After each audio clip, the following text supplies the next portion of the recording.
Good afternoon.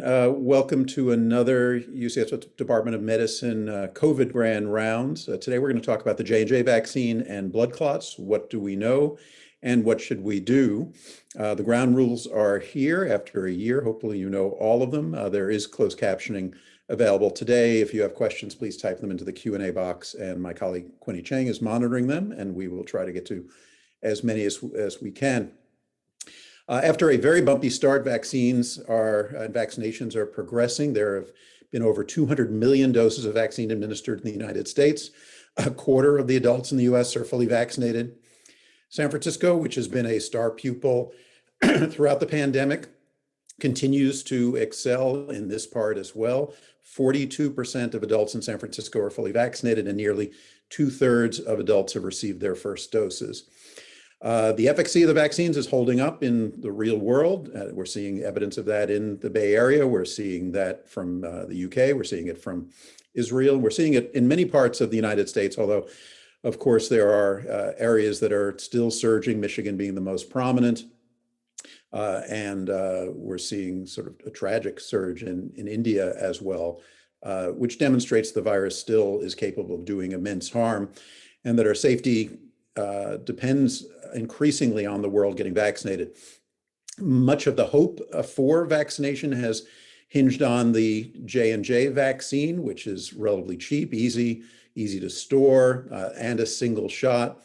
But after reports that a similar vaccine, the AstraZeneca, was associated with rare blood clots in unusual places, the same concern, of course, you've heard, has been raised with the J&J vaccine, which has led to the suspension of its use in the United States for the past 10 days or so. So we're going to spend today talking about the particulars of the J&J vaccine, but we will also broaden the discussion, particularly in the first segment, to more general issues with vaccination, including how the vaccines are working against the variants, how we monitor for side effects, whether this is an unusual side effect.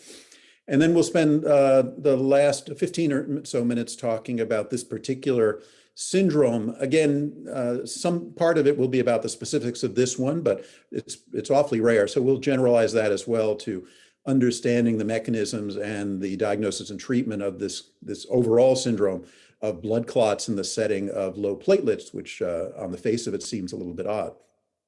So we have two terrific speakers to cover these issues for us today, one from outside UCSF, another one of our colleagues. We're really pleased to have John Moore, who's a PhD virologist and a professor of microbiology and immunology at Weill Cornell Medicine. John is an expert on vaccines in general. He's focused on HIV/AIDS vaccines. He's an advisor to Scientific American, and throughout the pandemic, he's been one of the go-to experts on questions around vaccination science and vaccination policy. And we will talk to him about the J&J specifically, but then a lot of more general issues in vaccination. So thank you, John, for being here. The second segment, and this will be at about 12:40. So first segment will just be a conversation with John, with me, but then we'll take your questions as well. After that, we'll turn to Andy Leavitt, who's a professor of laboratory medicine and medicine here at UCSF, directs our program for non-cancerous blood disorders and co-directs the UCSF Hemophilia Treatment Center. Andy is a medical director for our lab for blood and bone marrow transplant, and he's internationally known for his studies of the megakaryocyte from which platelets come, and obviously an expertise that's quite relevant as we talk about this disorder of thrombosis in association with low platelets. So Andy will present a short lecture to us, and then we'll have a Q&A when we get to that segment of the conversation. So thank you, Andy, for being here. Let us bring back John. And there he is. Thank you, John, for being here. Really appreciate it. Let's start with the nature of these vaccines. So it seems that there is something about the J&J and the AstraZeneca vaccines that are associated with blood clots. Tell us about the mechanism of those vaccines, and then we'll pivot to, given that mechanism, how might that association occur? Well, these two vaccines and two others, one from Russia and one from China, are based on adenovirus vectors. And adenovirus vectors have a history of usage in vaccine trials for HIV, Zika, Ebola. They're not brand new technology. They've been around for several years. The adenoviruses, as you all know, are common cold viruses. They're common. Most of us will have had exposure to them during our lives. In the COVID vaccine context, they are engineered to incorporate the SARS-CoV-2 spike protein into their genome so that when the adenovirus vector infects cells, the adenovirus proteins are produced, of course, but so is the SARS-CoV-2 protein, the S protein, and antibodies are raised against many of these components. The one we want is the antibodies to the SARS-CoV-2 spike protein. That's the basis by which these vaccines are protective. Now, there are different serotypes of the adenovirus that are used in these vaccines. The Oxford AstraZeneca group in the UK chose a chimpanzee adenovirus, and that's an adenovirus serotype that humans would not normally encounter. Johnson & Johnson went for a rare serotype called adenovirus 26. The Russians, with their Sputnik V vaccine, went for a combination of adenovirus 26 followed by adenovirus 5. And a Chinese adenovirus vector is adenovirus 5. So they're all variants on the same theme.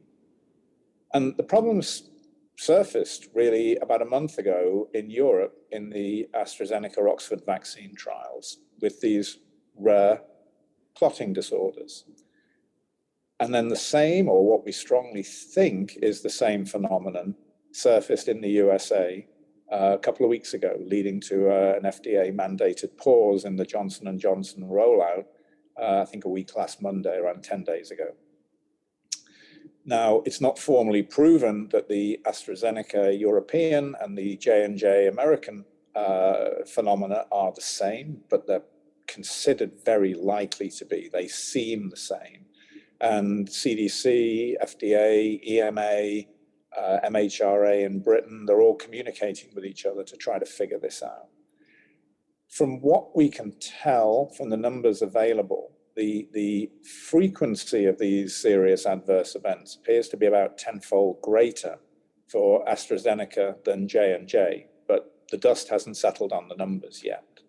The initial reports in the USA were of 7 cases for J&J side effects. A couple more are thought to have surfaced since the pause. It's just there's a lag time involved. The CDC is meeting again tomorrow, at which it will give an update and may or may not allow the J&J vaccine to be used again, quite possibly with restrictions. And one of the consistent observations in both Europe and in the States is these clotting problems are more prevalent in females than males, particularly in females of childbearing age. It's something like 80% to 20, that kind of ballpark. So the J&J initially was a 1 in a million event, almost literally 1 in a million. It may be slightly higher by the time all the numbers are in. In Europe, the AstraZeneca problem was more like 1 in 100,000. So rare, but of course they're serious. In some cases, they've led to deaths. So they have to be taken seriously. They have to be understood. And the Europeans have already essentially reversed their initial decision to pause the trials, including pausing J&J. The J&J is now being used again in Europe. We wait for tomorrow for the FDA, for the CDC to make a decision. But it is entirely possible they will open up the use of this vaccine again to males or older women, or conceivably. It's just, we have to wait and see. Mm-hmm. And it's going to be a risk benefit. Clearly, a vaccine that will prevent COVID is going to save a lot of lives. But if it's a side effect that is very serious, that has to be taken into account. Whether the public, particularly in the USA, which is pretty fickle nowadays about vaccine safety, Whether the public will accept what the FDA and CDC decide is another question entirely. We have to face up to that if and when that decision is taken. Yeah. In terms of the, one of the things we heard all last year was that they didn't scrimp on the clinical trials in terms of safety. That, when people said, this is the fastest vaccine that's ever come out and been approved, and the kind of party line was, safety was assured. There, the shortcuts were all kind of on the business side. So is this simply a matter of these are such rare events that you have to have millions of people receive the vaccine, or was something missed during the clinical trials? Is there, it's hard to imagine how you could do a clinical trial that would accrue enough people to see a 1 in a million side effect, if that's what you're talking about. Yeah, it's a numbers game, unfortunately. I mean, the clinical trials, the phase 3 trials were typically in 30 to 40,000 people. So you're just not going to see a 1 in a million event.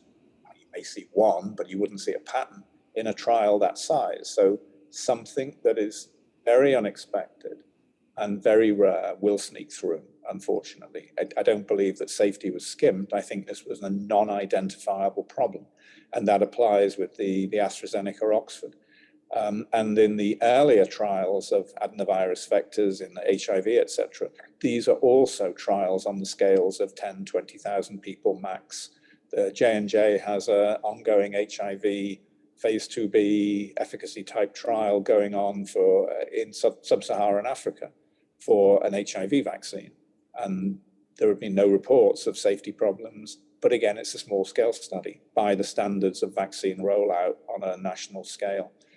So I don't think safety was skimped. I think this was not an identifiable problem. And we just have to learn to live with it and mitigate it and decide, educate clinicians what to look for and how to treat it or not treat it, because it's emerging that use of heparin, which would be standard care in some clinical circumstances, is counterindicated. It's just not, it makes matters worse. So physicians need to be on the lookout for this and not do the wrong thing inadvertently. All right, that's a good advertisement for Andy. So we'll get to some of the clinical aspects of it later, how to recognize it and how to treat it.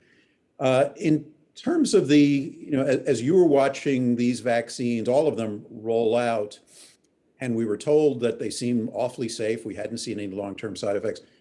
When you, first of all, were you wondering, worried that we would see something once we got these vaccines out to tens of millions of people? And if so, what were the things you were most on the lookout for? Was it blood clots or was it more neurological events? What are these late or these 1 in a million side effects from vaccines that do seem to crop up with other vaccines? Well, I don't have personal experience of running large-scale clinical trials or being associated with their analyses, but we all have contacts in this COVID vaccine world and talking to people in advance who live that kind of experience.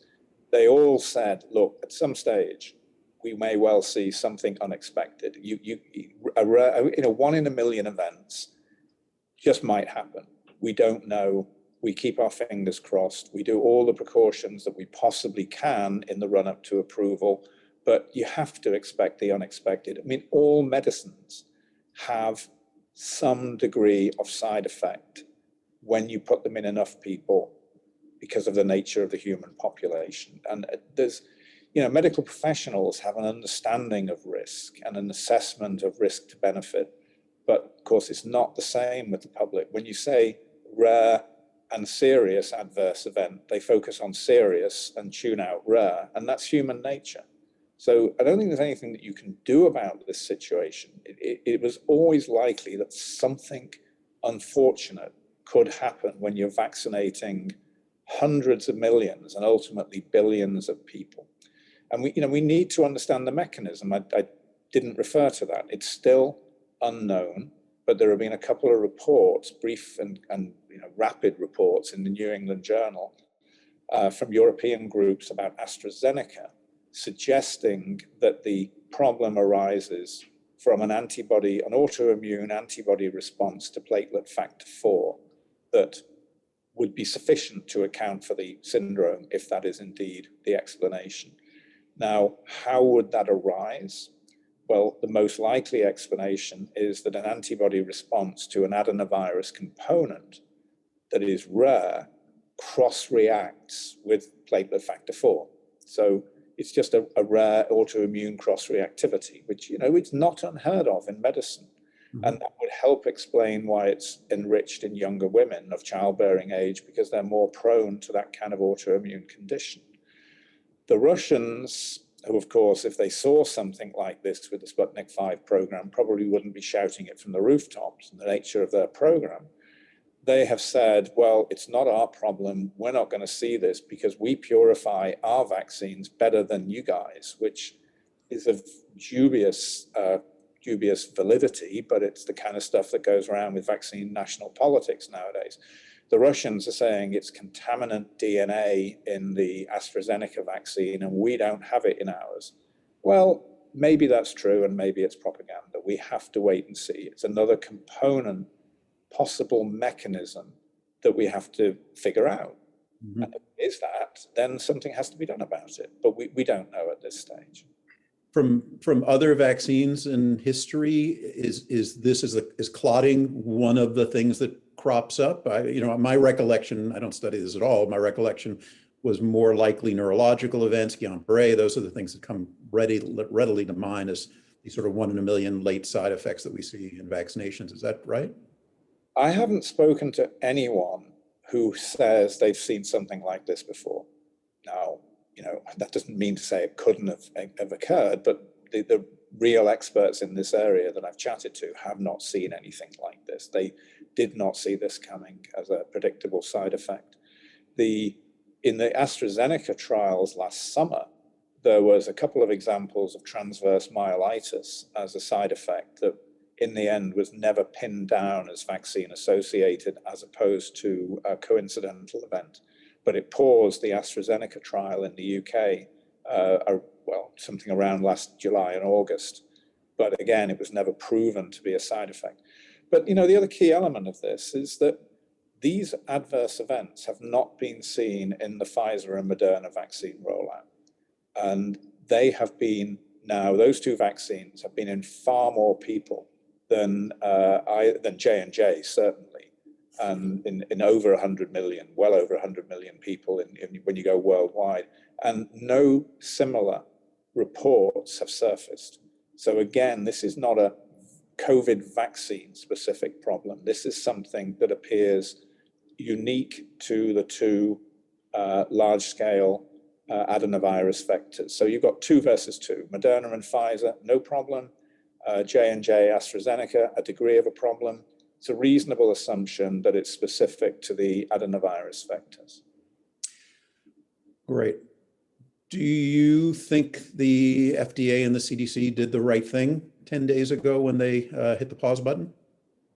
I don't think they had a choice. If they hadn't paused the J&J usage in the face of media reports of serious adverse events and at least 1 death by that time, imagine the reaction. There would have been a real lashback in the media and among the public. I think they had to act.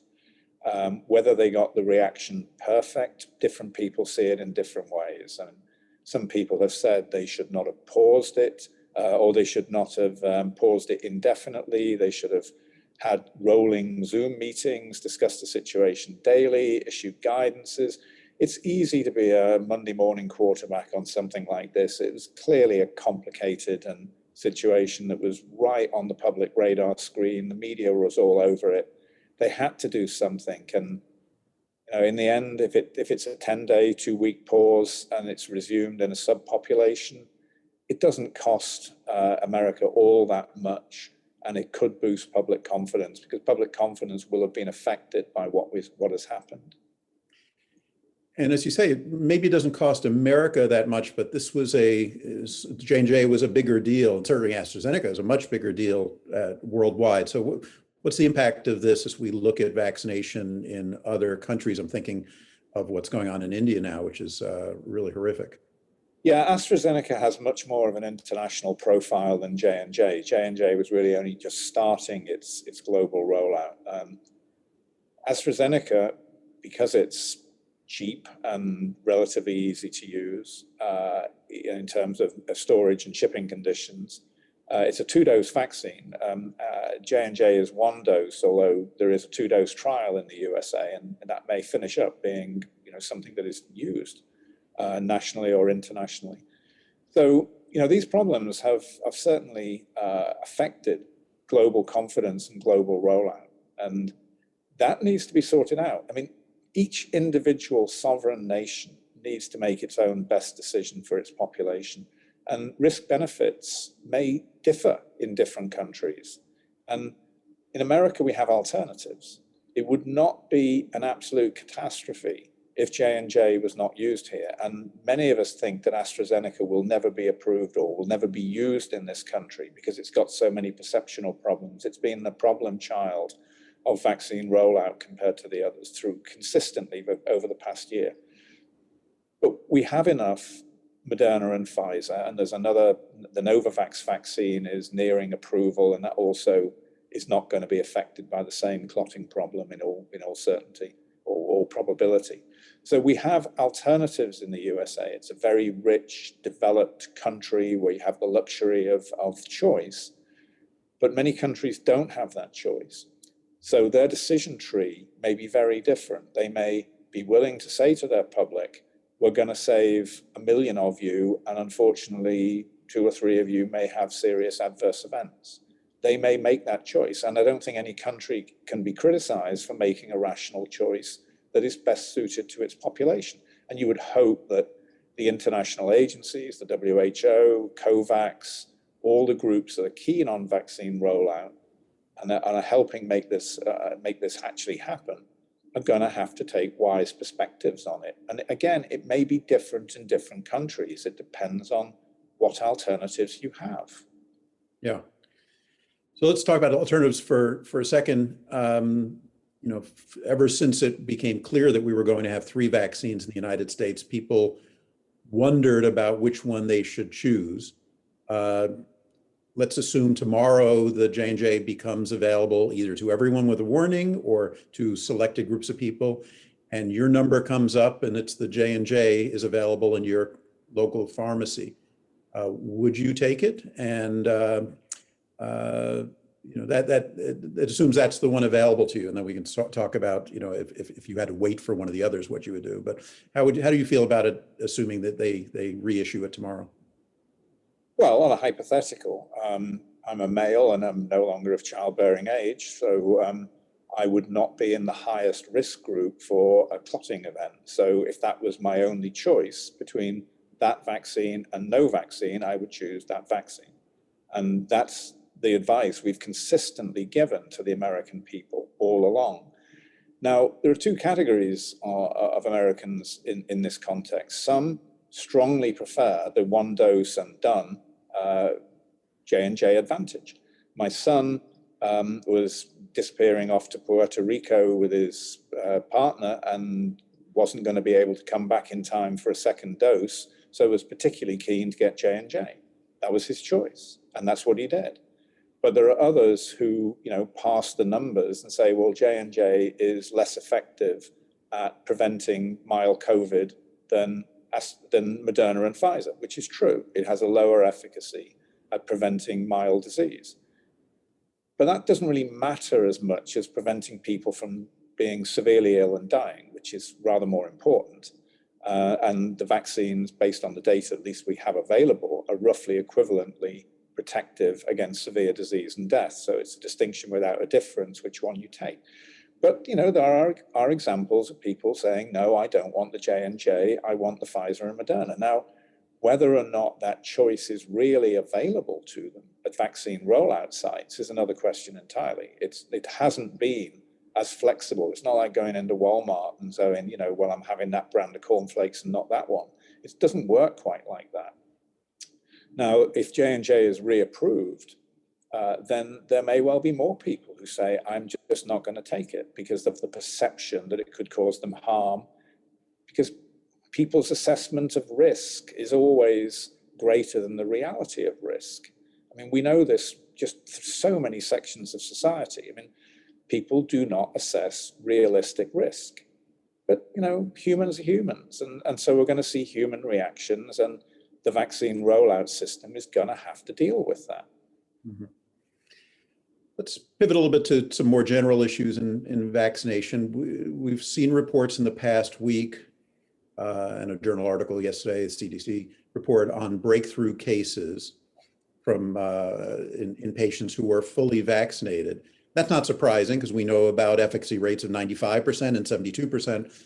But what was a little surprising was the early reports were, if you take one of these vaccines, you will not end up in the hospital and you will not die. And the CDC reports there were a few cases of hospitalizations and a few cases of deaths. So what is going on with these breakthrough cases? Is you're thinking about how good these vaccines are, has that changed as you've looked at the recent data? There were always going to be vaccine breakthrough cases. Again, for the reason you said, 95% efficacy is not 100%. And vaccine rollout on the scale of 100 million, again, doesn't quite reflect what you get in a 20,000, 30,000 patient volunteer clinical trial. So you're always going to see outliers. I mean, the antibody response, which is massive amount of data now, and that's the correlative protection. Antibody response in a cohort of people to the COVID vaccines, and indeed any vaccine, varies over around a 300-fold range. So the titers you measure in a cohort scatter over a 300-fold range. And everyone measures the median of the group, but there are always people who respond very poorly. If you're one at the bottom of the range, you're not very protected. If you're at the top of the range, well, that's great.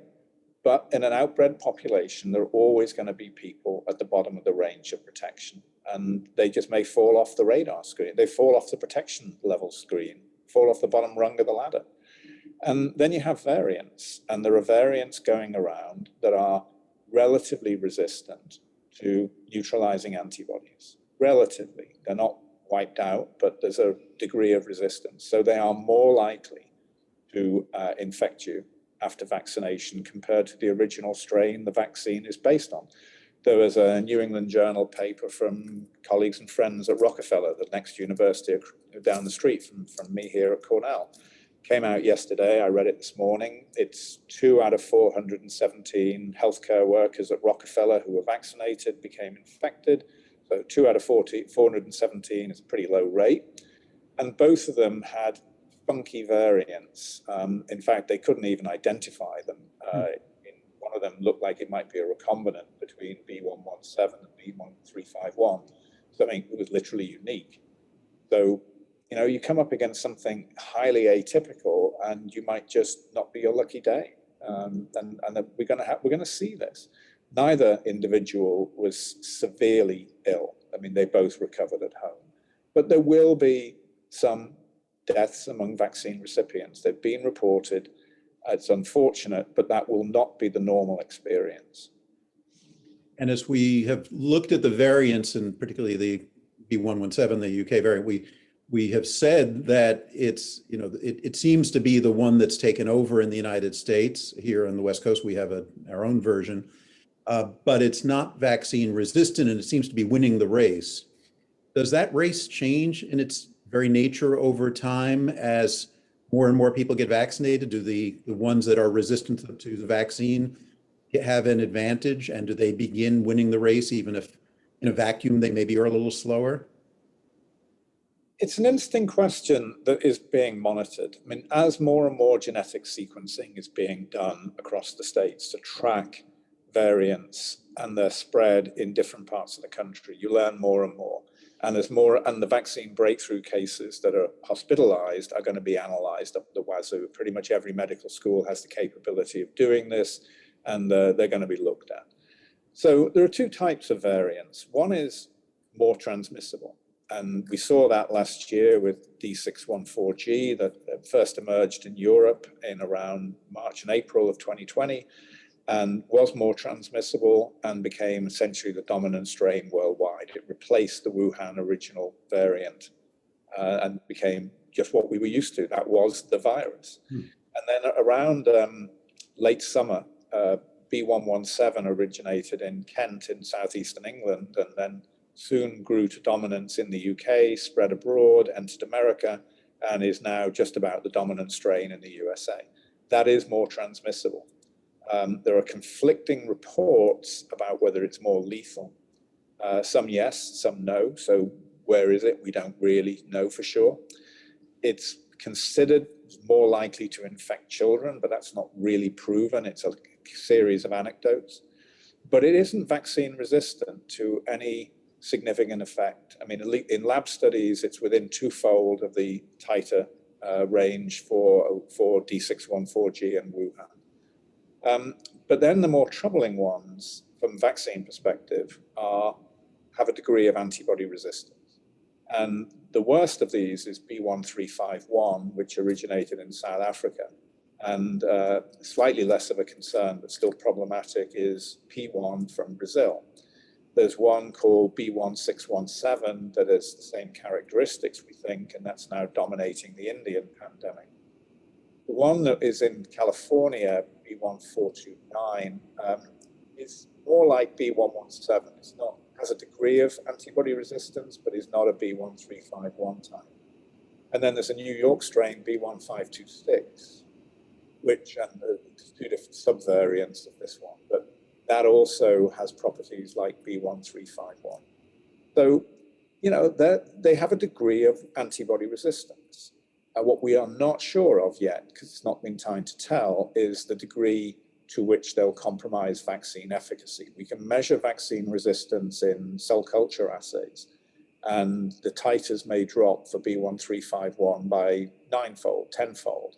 We don't know how much that translates into a vaccine efficacy loss. It won't be a wipeout. It'll be a degree of reduction in protection, and we think that protection against severe disease will still be maintained. But they're called variants of concern, and they're not called variants of mass panic. They're not called variants of freak out. They're variants of concern, and that's a genuinely appropriate term. They concern us. They need to be studied. They need to be understood. We need to have countermeasures, and countermeasures in the vaccine development space are being developed. And what do you think our future will be vis-a-vis those countermeasures? Another shot of the same vaccine we got before, another shot of a re-engineered vaccine that's new and improved? And when might all that happen? Well, both of those strategies are being developed. It is being talked about giving a third dose of the same vaccines for the mRNAs later in the year, because the higher your antibody level, the more likely you are to be able to fight off a resistant variant. I mean, high is good. So giving a third shot, second boost later in the year is a practical option. It's not been decided. It's not appropriate to decide it yet. The alternative approach is to redesign the mRNA vaccines, and Novavax has redesigned its protein subunit, and I'm sure J&J has done the same thing. I haven't read anything about it, to incorporate, instead of the original Wuhan strain, the B1351 South Africa strain. That's the one that's being chosen because it's the most problematic. And there are other reasons relating to antigenic cross-reactivity, etc. So variant vaccines have already been designed, and Moderna for sure, and Novavax for sure, and I think Pfizer has them in small-scale clinical trials, observational trials, phase 1 studies to look at the antibody responses. And from what I've heard, it's nothing published, but stuff goes around. Those data sets are looking good, that they are inducing relevantly different and useful antibody responses. So that's an option, and it may be an option that's taken. Of course, you still need to manufacture the new vaccine variant, and the FDA will allow a variant vaccine to be approved on the same model that the annual flu vaccine is approved. You tweak the flu vaccine every year, but you don't have to go through a brand new approval process with the FDA. You don't have to do an efficacy trial. So the FDA has decided it's going to be flexible, which is right, and we will see what happens. But this year, 2021, we've had time to plan, as opposed to 2020 when it was all hands to the pump, everyone on deck, just do what you can when you can. So I think we have options later this year. Your life's work has been in the HIV vaccine. Describe to us why that is so hard and COVID has been comparatively easy. Don't want to make it sound like it was trivial finding vaccines, but came out with effective vaccines in 9 months, and HIV we've been working on for more than 3 decades. Why is that? Yeah, HIV vaccines is an exercise in banging your head against a brick wall and just resisting the pain. It's, well, HIV is not SARS-CoV-2. I mean, let's be clear about this. I mean, you know, I'm not saying we're lucky because it's the wrong word to use in the COVID context, but SARS-CoV-2 has vulnerabilities as a virus. It has the receptor binding domain, which is called a site of vulnerability. It's a jargon term, but it's a target for antibody attack. And it is well exposed on the surface of the spike protein. And it's there to be attacked, and the antibodies attack it. And essentially all the vaccines that have been tested in preclinical and human clinical trials induce antibodies to the receptor binding domain, the notorious RBD. And they work, they're effective. We know, and there are a couple of other targets, but on the spike protein, but the RBD is essentially what it's all about. The equivalent on the HIV spike protein is shielded, it's recessed, it's in a cavity, it's protected by glycans. It's just not an accessible target. So the same strategies you use to try to induce antibodies to the RBD just don't work with HIV. You do not induce the breadth of and potency of neutralizing antibodies that you do with SARS-CoV-2. And the other factor, of course, is the variation in HIV is just nothing comparable to SARS-CoV-2. The variation in HIV, it's on a daily basis as opposed to a new variant every 6 months or however long it takes. It's just completely different orders of magnitude. So viral variation is just the bane of our lives and has been for forever. The goal is to induce antibodies against conserved regions. There are things called broadly neutralizing antibodies, BNAbs, and they exist. People make them, and you can understand how they are made, and you try to tailor vaccines to mimic the same process. But these are highly mutated antibodies. These take multiple immunization strategies over a multiple years period to try to mimic a natural process. It's just a nightmare comparison. Yeah. Maybe the last couple of questions. Thank you. Are there going to be lessons from the past year that become useful into our overall vaccine approaches for future pathogens or for HIV for that matter? What are the things that we'll take away from this that will make us better at vaccinology?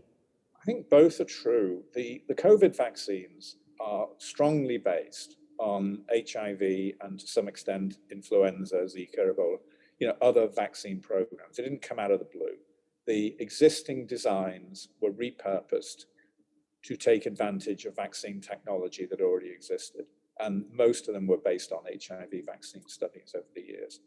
So COVID learned from HIV. Will HIV learn from COVID? Well, it might.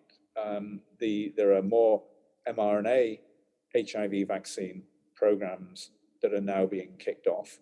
I'm not sure that's going to be a sufficient answer to the problem because it's more to it than how you present the spike. You have to design the spike appropriately, but it's going to be looked at, and there's some pretty sophisticated studies going to be done, so it might be helpful. And all knowledge is power. How can you not learn from the massive effort this year? There will be spin-offs, sure. There'll be spin-offs in adjuvant research as well. So yeah, we can expect to see a reinforcement of efforts in other vaccines. Influenza vaccines, I think you will find will be improved in particular over time. The influenza vaccines we use today are pretty primitive compared to what can be done. We still grow them in eggs, which, okay, not exactly modern technology. Yeah. We don't use them with adjuvants, which with the Novavax experience and a pretty non-reactogenic adjuvant will potentially strengthen flu vaccines. So yeah, I think we'll see benefits to other vaccine programs in the coming years. Great. Last question. You and I spoke earlier this week for the podcast that I do, and I was interested in your answer about vaccine passports or vaccine authentication. You're pretty passionate about it. So what is your feeling about it? Well, we have to do something about vaccine hesitancy that is politically polarized. I mean, there are many reasons why people won't take vaccines. I mean, fear, distrust by people of color against the medical establishment. There are many reasons, but one of them is simply, I'm a Republican voter. I'm not going to take these vaccines. It's the government. I don't trust anyone. COVID isn't real. Donald hasn't told me to take it. You know, all of the polarization of America. I mean, the New York Times today has a front page story looking at vaccine uptake in counties that have voted Republican and voted Democrat. And there's a P equals, 0.01 correlation between vaccine uptake and who you voted for. Well, we have to find a way to do that. And I'm not sure that it's going to be something that we can do by rational persuasion. It just hasn't seemed to work very well. So having vaccine certificates that mean that if you're not vaccinated, there are things that you're not going to be able to do could be something that the business America, corporate America can initiate and roll out that might make people make a choice.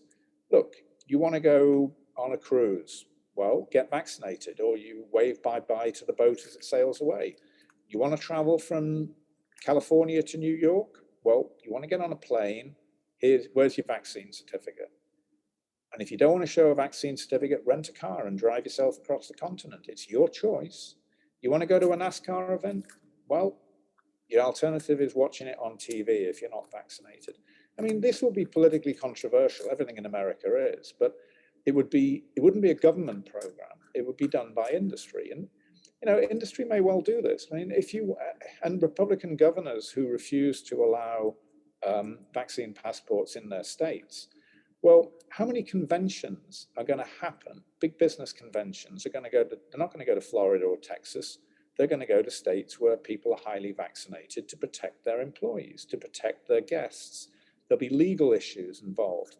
So something like this, it might sound radical, but we need a radical solution, or we're going to finish up with a lot of unvaccinated Americans. And if we have a lot of unvaccinated Americans, the virus will not go away. Mm-hmm. And the irony is that the people who cry freedom, my choice, they're the ones who most want their lives to go back to normal. And yet they won't do what is needed for their lives to go back to normal. I mean, there's a real irony there. When you see, Jordan ranting against Tony Fauci last week, I mean, less of the red pill, more of the chill pill, man. Be a leader. Tell your constituents that if they want freedom to do everything they want to do, well, get vaccinated, because then you'll be in a position to do what you want to do. Freedom comes at a price. Live free or die shouldn't be live free and die. I mean, we live in a crazy country at the moment. I mean, I'm British born, but I'm an American citizen. I'm speaking about my country as much as the next person is. And it's a very troubling time. Yeah. Well, thank you. I appreciate your passion on it. It is going to be the hot button issue of the summer without question. It'll be fascinating to see how it goes. Thank you for taking the time to educate us, John. Really grateful for your leadership and explaining things so clearly. Thanks so much. Let's bring on Andy and hear about this syndrome.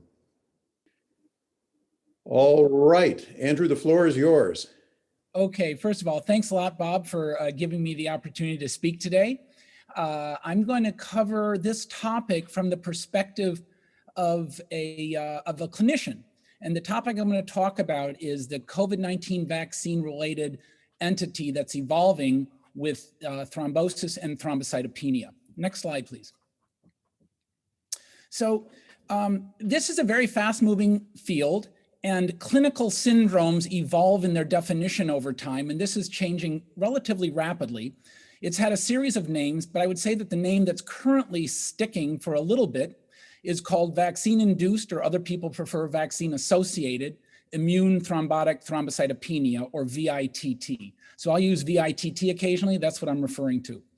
And a lot of this today was focused on J&J. So I put at the top that there were 6 cases after just under 7 million doses were administered in the United States. And the CDC put a pause on this because of these cases. And I think it's important to put this into perspective. The speed with which this was appreciated and the connection between these 6 patients clearly is built on the shoulders of our colleagues around the world who had experienced similar observations with the AstraZeneca. And so this is a summary slide, and it highlights a lot of the clinical features that I think are important. So in this, you can see that on the right-hand column is USA. So that's not a peer-reviewed journal, but that's data available from the CDC and was presented back on the 14th when they had their meeting. The other 3 columns, Germany, Norway, and the UK, all represent AstraZeneca data. And so you can look across the first row and see the number of patients that are involved. The numbers are not enormous. And so that highlights the fact that this is a rare event. The exact numbers or the incidence will evolve over time. A very critical thing from a clinical perspective is the days post-vaccination when patients presented with their disorder. And you can see that it ranges anywhere from 5 to 24. And so clinicians like easy things to remember, and 24 isn't as easy as 28. So most of us are thinking of it in terms of 5 days to 4 weeks. And I'd say that's the hot spot at the moment. There was a mention earlier by John, a wonderful presentation, about issues of gender. And I've presented here the gender in the four columns. And certainly in the US, the idea of 6 women and no men has gotten a lot of attention. But I want to make point of one thing. That little caret superscript in the first row of 6 is to remind me that during the J&J vaccine trial, it was put on pause for a few days because of an untoward complication. It was thoroughly reviewed and thoughtfully assessed, and it wasn't felt to be related or a concern, or it was always a concern, excuse me, but the vaccine trial continued. Now in retrospect, and I can't go into all the detail, and I only know it indirectly, but it has been mentioned in published papers, that is probably a case of VITT, and it was in a man. So I have every reason to believe that 0 will disappear, and this will be both genders, but it will probably remain a female-dominant event. You can see the age range here. People have talked about that. The youngest person in this is 18. The oldest is 77. So once again, we need to think about any restrictions or definitions of usage based on age alone. The key thing from a clinician is the next row, and that is platelet count. Thrombocytopenia refers to a low platelet count. And for all practical definitions, and certainly for all of the focus around this, 150 is the number of interest. So you can see 100% of these individuals were thrombocytopenic or had a low platelet count. But their presentation was that of a thrombosis or a blood clot. And thrombosis and blood clots do not typically present in association with thrombocytopenia, except the infrequent types, which I'm going to mention in a minute, and which help people rapidly get an understanding, or at least our current working understanding, of the pathogenesis or the hypothesized pathogenesis of this process. So what you can see there is everybody's thrombocytopenic, and the locations, which are actually in the bottom column, have a lot of unusual locations. The DVT and PE are vastly the most common presentations for a venous thromboembolic event. But you can see, in fact, other entities that I've presented here, including the CSVT, which is the cerebral sinus venous thrombosis, really gets people's attention, because that just does not get associated with thrombocytopenia, except in situations that include something called heparin-induced thrombocytopenia, or HIT. And it was that observations by clinicians and caregivers that got people to go after this thing called the platelet factor 4 assay, which has led to the current leading hypothesis of pathogenesis. Next slide, please. So what is HIT? This cartoon will hopefully help me explain it. It's not simple. I'll do my best. Heparin-induced thrombocytopenia. The name pretty much tells you that people must be exposed to heparin. But the issue in these vaccines is these people have not been exposed to heparin, and we'll get to that in a minute, but we're using this cartoon nonetheless. There's an entity well known to clinicians around the world called HIT. And in this cartoon, the yellow figure is a platelet, and on its surface is an FC receptor, or something that can bind the FC portion of an antibody that's naturally present. Platelet factor 4 is contained within platelets and is released when platelets are activated. I've shown it here on the surface, but a resting platelet has it inside. But if a platelet gets activated, the platelet factor 4 is released. It's released both into circulation as well as decorating on the surface and sticking to the surface of the platelet itself. If heparin is in circulation, heparin, which is negatively charged, can start to bind up some of this platelet factor 4 product. And when you get the complex of the heparin bound to platelet factor 4, there turns out that there's a conformational change that takes place in the platelet factor 4 that exposes a new antigen to which some patients develop an antibody that's depicted here as the blue Y. So if you have that complex and then develop the antibody, you get what's over to the right, which is the complex bound to the antibody, or the immune complex. That can then bind to the antibody either through the FC portion, as depicted in this picture, or it can actually bind through its other end and its antigen binding component, because, as I said earlier, platelet factor 4 bound to heparin can be bound to the platelet surface itself. That binding of that complex to the platelet in those two methods then triggers the two columns that go down or south on this figure. You can see on the left, it will lead to the removal of platelets from macrophages. This one states specifically splenic macrophages. And this clearance of the antibody complex coated platelets is a major contributor to the thrombocytopenia, or the low platelet count. In addition, when the antibody is bound to the FC receptor, because heparin, although not really depicted that way here, is a very long molecule, so in fact, one can have multiple FC receptors bound, which cause a clustering of the receptors, which then leads to platelet activation. And without belaboring it, you go through those other arrows, and platelet activation is a critical part of leading to thrombosis. What's not depicted here is that also triggers some thrombin generation, and it's the thrombin generation and platelet activation that leads to the clot. This is not the classic mechanism by which most people get a deep venous thrombosis or pulmonary embolism, but this one is associated with thrombocytopenia. And it's because of this known observation that sharp clinicians in other parts of the world started to hypothesize maybe this was HIT-like. And the next thing that unfolds in this story is that there's a subset of HIT called autoimmune or spontaneous HIT that's been described in the literature, and it does not require a prior heparin exposure. But what it requires is some type of polyanion that substitutes for the heparin. And so this became the leading hypothesis, and data are growing to support this hypothesis. I wouldn't say it's nailed at this time, but this is clearly the strongest hypothesis of what's happening in these individuals. And of course, that raises the question of what is the polyanion? Is it something that comes in with the vaccine, as John had mentioned, when the different countries are talking about the cleanliness or purity, and is there a DNA contamination, et cetera?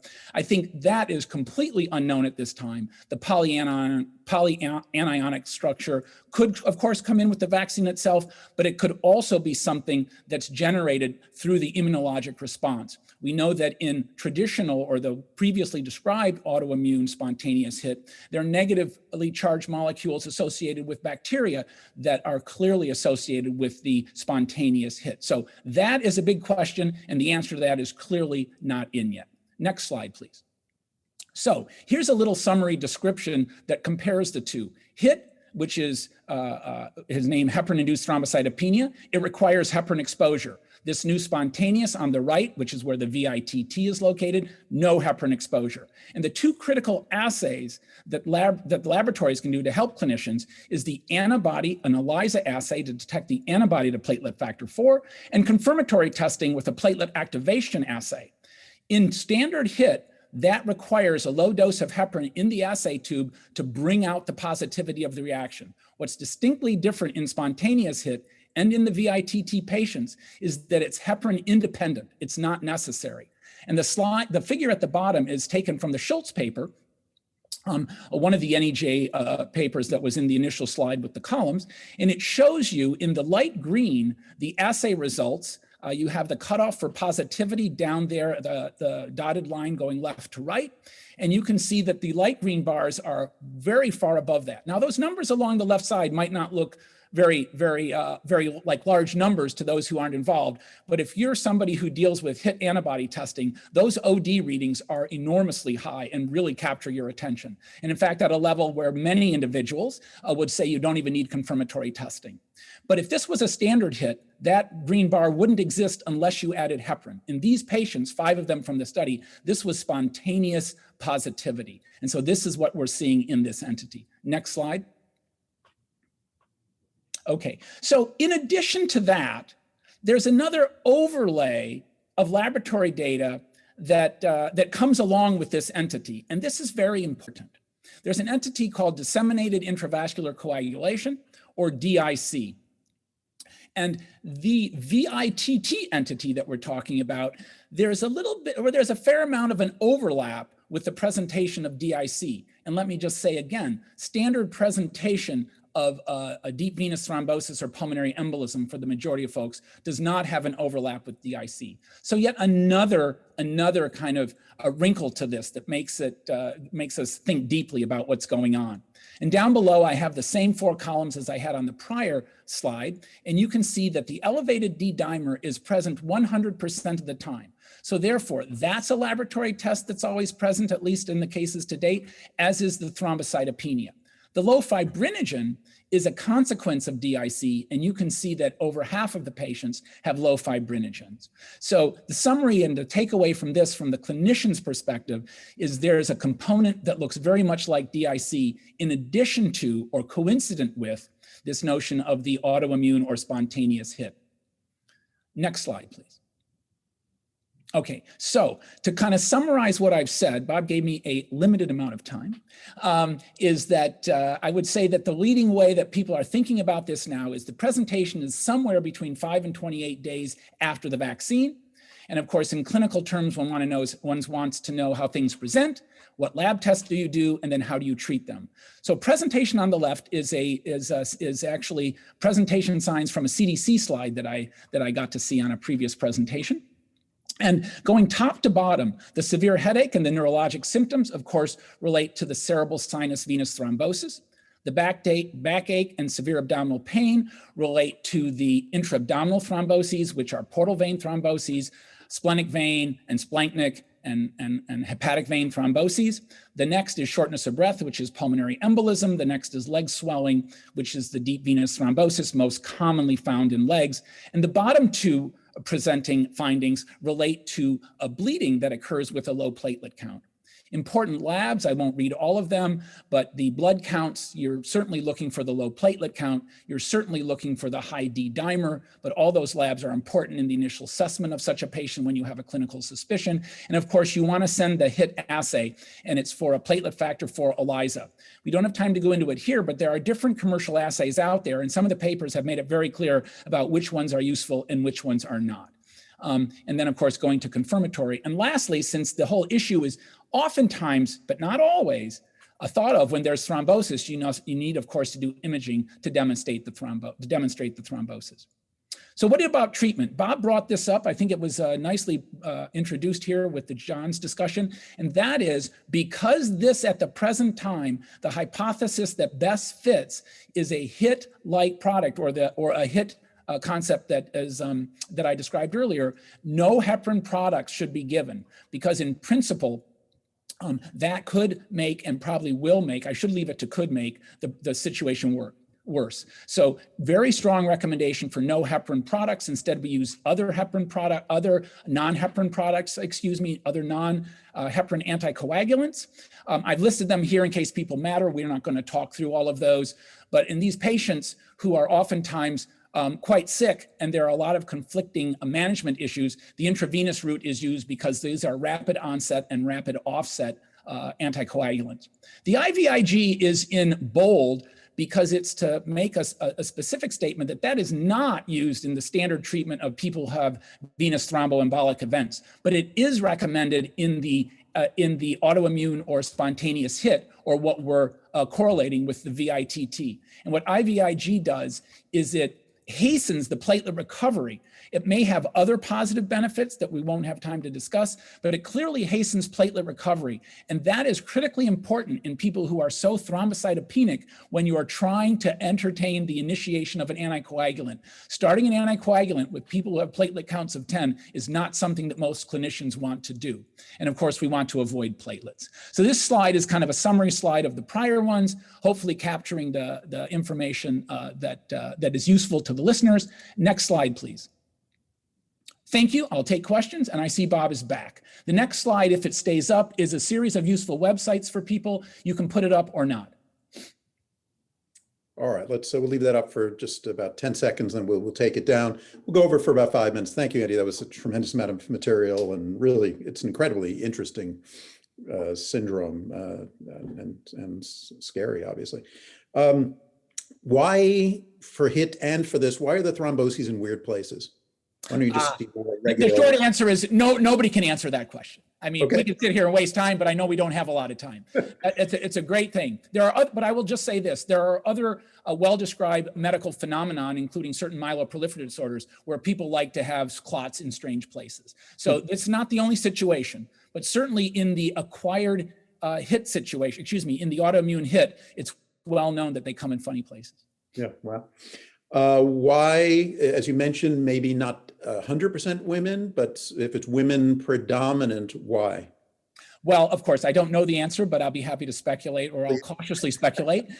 As John hinted to, I believe he said this, and that is if you take young women across a number of autoimmune disorders, they tend to be more represented than other kind of gender age combinations in there. And so it could be no different than the other predominance that one sees for autoimmunity in other situations. Of course, people who want to look at this and are studying it, of course, they'll be looking at issues of hormone levels, etc. But I think, the jury's out on all of that. I think the report of the first 6 the US cases were either no one was on an oral contraceptive or maybe one was, but I think you are absolutely correct. I took that slide out, Bob, because I didn't have much time. Thank you. Was there any prior association, someone asked, between adenovirus infections and stimulating the thrombotic system? Is there something about the adenovirus carrier that could be doing this? Well, certainly the last question is easy. Is there something about this? I think we absolutely have to think there could be something about this manufacturing technology, not to be impolite to the manufacturers. Obviously, this is a very rare event. But since this is happening in ones that are adenovirus related, and there are many vaccines that have been given with the mRNA technology, and it's never been seen there, one has to entertain a manufacturing or simply a process-related thing that's triggering, obviously at a very infrequent event. But absolutely, people have to look there. Yeah. Maybe last question, you've mentioned why one would shy away from heparin because of the similarity. But in the cases where any of the patients, I imagine some patients before this was recognized were treated with heparin. Right. Do you know that if that happened and whether that actually did worsen? The case reports are such that some of the cases thought they got worse because of the heparin, but of course that's speculative. When you have someone who's very ill and getting more severely ill, you don't know if your intervention contributed to that. But that is discussed and suggested in the case reports in the studies in the NEJ. And maybe finally the last one. What would you think the natural history of this is likely to be? We hear about the 6 patients in the US, 1 died, 1 was critically ill. For the others, what's going to happen? And, and are they out of the woods if they make it through a few weeks of this? What's the long term? I'm going to answer that question slightly differently. Okay. So what I think is as a syndrome evolves and we try to define it, I think what we really need to appreciate is that it's the big entities that get our attention. And we need to pull back and realize that there could be other types of presentations. Maybe people will present in ways that they have everything but not a thrombosis. And so I think the jury is out, and the most important thing we can do is to not put our blinders on too much of defining the entity. There could be layers of this entity that we appreciate, and I think the pause has been incredibly invaluable or incredibly valuable, kind of like flammable and inflammable.